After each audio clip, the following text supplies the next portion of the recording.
ആ കുറിപ്പുകളിൽ ഇന്നും ആര്യയുടെ കുഞ്ഞിക്കൈപ്പടയുണ്ട്. പക്ഷേ ആ ചിരി ഇനിയില്ല.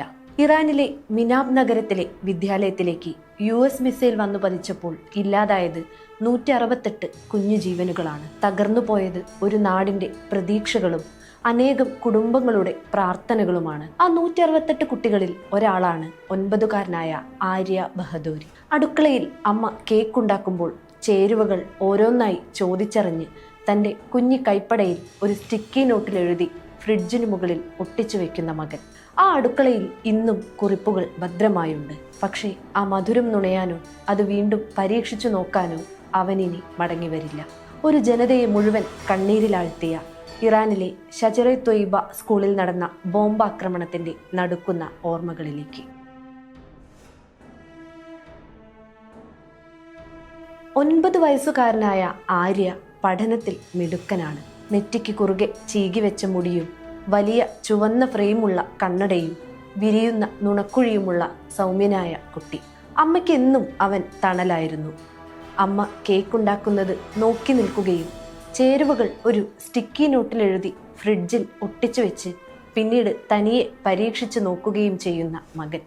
രാവിലെ 11:05 കാണും. മിനാബ് പട്ടണത്തിനടുത്തായി താമസിക്കുന്ന മാർസി മൻസൂരിയുടെ ഫോണിലേക്ക് ഒരു കോളെത്തി. മകൻ ആര്യ ബഹദൂരിയുടെ അധ്യാപിക സമാനിയാണ് കോളിൽ. ഇങ്ങനെ ഒരു കോൾ പതിവില്ലാത്തത് കൊണ്ട് തന്നെ ആ അമ്മയുടെ നെഞ്ചിൽ പെട്ടെന്നൊരു ആദി കയറി. മകന് വല്ല പനിയോ അസുഖമോ വന്ന് കാണുമോ എന്ന് ആശങ്കപ്പെട്ടാണ് മൻസൂരി ഫോൺ എടുത്തത്. ടീച്ചർ ഇങ്ങോട്ട് എന്തെങ്കിലും പറയുന്നതിന് മുൻപ് തന്നെ അവന് കുഴപ്പമൊന്നുമില്ലല്ലോ ടീച്ചറെ എന്ന് അവർ തിരിച്ചു ചോദിച്ചു. ഇല്ല, ആര്യയ്ക്ക് കുഴപ്പമൊന്നുമില്ല. പക്ഷേ ടെഹ്റാനിൽ US ഇസ്രയേൽ ആക്രമണം നടക്കുന്നുണ്ടെന്ന് റിപ്പോർട്ടുകളുണ്ട്. സ്കൂൾ അടയ്ക്കുകയാണ്. ആരെങ്കിലും വന്ന് മകനെ കൂട്ടിക്കൊണ്ടു പോകണം, ടീച്ചർ പറഞ്ഞവസാനിപ്പിച്ചു. പരിഭ്രാന്തിയിൽ ടെലിവിഷൻ തുറന്ന മൻസൂരി കണ്ടത് US ഇസ്രയേൽ ആക്രമണത്തിന്റെ ഭീതിപ്പെടുത്തുന്ന വാർത്തകളാണ്. മകനെ സ്കൂളിൽ നിന്ന് വിളിച്ചുകൊണ്ടുവരാൻ സഹോദരനോട് പറയുന്നതിനിടെ ദൂരെ നിന്നും അവർ ഒരു സ്ഫോടന ശബ്ദം കേട്ടു. മിനിറ്റുകൾക്കകം അടുത്തതും. ഉടൻ തന്നെ ജോലിസ്ഥലത്തുള്ള ഭർത്താവ് മോർട്ടസ ബഹദൂരിയെ അവൾ വിളിച്ചു. എവിടെയാണെന്നറിയില്ല, എന്തിലോ വിമാനം ഇടിച്ചുവെന്നും വലിയ ശബ്ദം കേട്ടുവെന്നുമായിരുന്നു അദ്ദേഹം പറഞ്ഞത്. വേവലാതിയോടെ മൻസൂരി ടീച്ചറെ വീണ്ടും വിളിച്ചെങ്കിലും ഇത്തവണ മറുപടി ഉണ്ടായില്ല. വീടിന് പുറത്ത് വലിയ ബഹളം കേട്ടാണ് മൻസൂരി ഇറങ്ങിയത്. സ്കൂളിനടുത്തുള്ള കെട്ടിടം തകർന്നുവെന്ന് ആരോ വിളിച്ചു പറയുന്നു. ആകെ പരിഭ്രാന്തയായ അവൾ റോഡരികിൽ തളർന്നിരുന്നു. എന്തു ചെയ്യണമെന്നറിയാതെ സഹോദരനെ വിളിച്ചു. ഒടുവിൽ ആ വാർത്തയറിഞ്ഞു. തന്റെ മകൻ പഠിക്കുന്ന സ്കൂളിൽ സ്ഫോടനം നടന്നിരിക്കുന്നു. അപ്പോഴും അവൾ സ്വയം ആശ്വസിച്ചു. ഇല്ല, അവനൊന്നും സംഭവിച്ചിട്ടുണ്ടാകില്ല. തകർന്ന മനസ്സോടെ ആ അമ്മ സ്കൂളിലേക്ക് ഓടി. പക്ഷെ അവിടേക്കുള്ള വഴികളെല്ലാം വാഹനങ്ങളാൽ തടസ്സപ്പെട്ടിരുന്നു. 100 കണക്കിന് മാതാപിതാക്കൾ മക്കളെ അന്വേഷിച്ച് അവിടേക്ക് ഓടുകയായിരുന്നു. അവിടെ വെച്ചാണ് സ്കൂൾ ജീവനക്കാരിയുടെ യൂണിഫോം ധരിച്ച ഒരു സ്ത്രീയെ അവർ കണ്ടത്.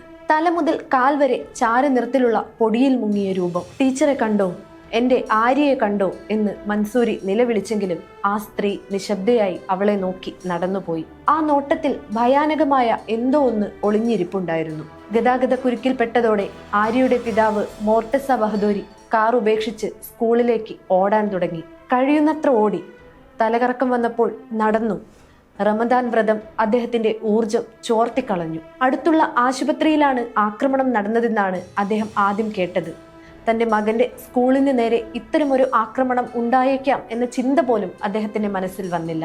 ആശങ്കയോടെ സ്കൂളിലേക്ക് ഓടുമ്പോഴും അദ്ദേഹം മനസ്സിൽ ഓരോ കാര്യങ്ങൾ ആസൂത്രണം ചെയ്യുകയായിരുന്നു. മകൻ എത്രമാത്രം ഭയന്നിട്ടുണ്ടാകും എന്ന് മാത്രമേ എനിക്കപ്പോൾ ചിന്തിക്കാൻ കഴിഞ്ഞുള്ളൂ. അദ്ദേഹം ആ നിമിഷം ഓർത്തെടുത്തു. ബഹദൂരിക്ക് തന്റെ മകനോടൊപ്പം ചെലവഴിക്കാൻ അധികം സമയം ലഭിച്ചിരുന്നില്ല.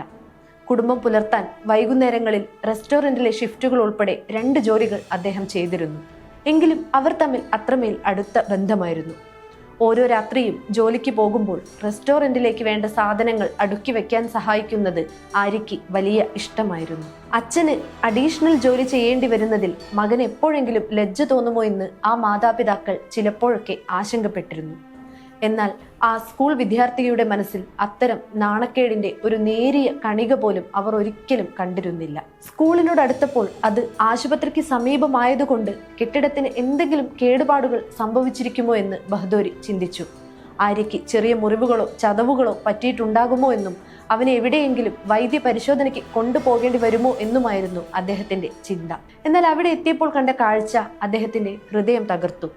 മകന്റെ ക്ലാസ് മുറി നിന്നിരുന്നിടത്ത് വെറും അവശിഷ്ടങ്ങൾ മാത്രം. നീലാകാശത്തെ മറച്ചു പിടിച്ചുകൊണ്ട് കട്ടിയുള്ള പൊടിപടലങ്ങൾ ഉയർന്നു നിൽക്കുന്നു. നിലവിളികളോടെ അദ്ദേഹം ആ മണ്ണിൽ മകനെ തിരഞ്ഞു തുടങ്ങി. ഓരോ കല്ലും മണ്ണും മാറ്റി അവർ കുഞ്ഞുമക്കളെ തിരഞ്ഞു. ആര്യ ആ അവശിഷ്ടങ്ങൾക്കിടയിലും കല്ലുകൾക്കിടയിലും അകപ്പെട്ടിട്ടുണ്ടെങ്കിൽ ഒരു അത്ഭുതത്തിന് മാത്രമേ അവനെ ഇനി പുറത്തെത്തിക്കാൻ കഴിയൂ എന്ന് അദ്ദേഹം വേദനയോടെ ചിന്തിച്ചു. ഒടുവിൽ തങ്ങളുടെ പ്രിയപ്പെട്ട മകൻ മോർച്ചറിയിലാണെന്ന വിവരമറിഞ്ഞപ്പോൾ അതിന്റെ ആഘാതത്തിൽ തകർന്നുപോയ ബഹദൂരിക്കും മൻസൂരിക്കും ഔദ്യോഗിക തിരിച്ചറിയൽ രേഖകൾ സമർപ്പിക്കാൻ പോലുമുള്ള ശേഷി ഉണ്ടായിരുന്നില്ല. ബഹദൂരിയുടെ സഹോദരന്മാരായ ആര്യയുടെ അമ്മാവന്മാരാണ് അവന്റെ ഐഡന്റിറ്റി സ്ഥിരീകരിക്കുകയും ആവശ്യമായ രേഖകൾ പൂരിപ്പിച്ച് നൽകുകയും ചെയ്തത്. ഒരു US മിസൈൽ ആ വിദ്യാലയത്തെ ചുട്ട് ചാമ്പലാക്കിയെന്ന് ലോകമറിയാൻ പിന്നെയും മണിക്കൂറുകളെടുത്തു. പക്ഷേ ആ മാതാപിതാക്കൾക്ക് അപ്പോഴേക്കും എല്ലാം നഷ്ടപ്പെട്ടിരുന്നു. മകന്റെ ചേതനയേറ്റ ശരീരം നോക്കി നിൽക്കാൻ ആ മാതാപിതാക്കൾക്കായില്ല. മകന്റെ ശവസംസ്കാര ചടങ്ങിൽ പോലും പങ്കെടുക്കാൻ കഴിയാത്ത വിധം അവർ തകർന്നു പോയിരുന്നു. ഇന്ന് ആ വീട്ടിൽ ആര്യയില്ല.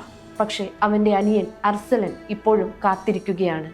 എല്ലാ വൈകുന്നേരവും അച്ഛൻ വരുന്നത് കാണുമ്പോൾ അവൻ ഓടിച്ചെന്ന് തിരയുന്നത് തന്റെ ചേട്ടനെയാണ്. ആ കുഞ്ഞിനറിയില്ല അവന്റെ ചേട്ടൻ ഇനി ഒരിക്കലും മടങ്ങി വരില്ലെന്ന്. ആ സ്റ്റിക്കി നോട്ടുകളിലെ സ്നേഹം ഇനി ആർക്കും രുചിക്കാനാവില്ലെന്ന്.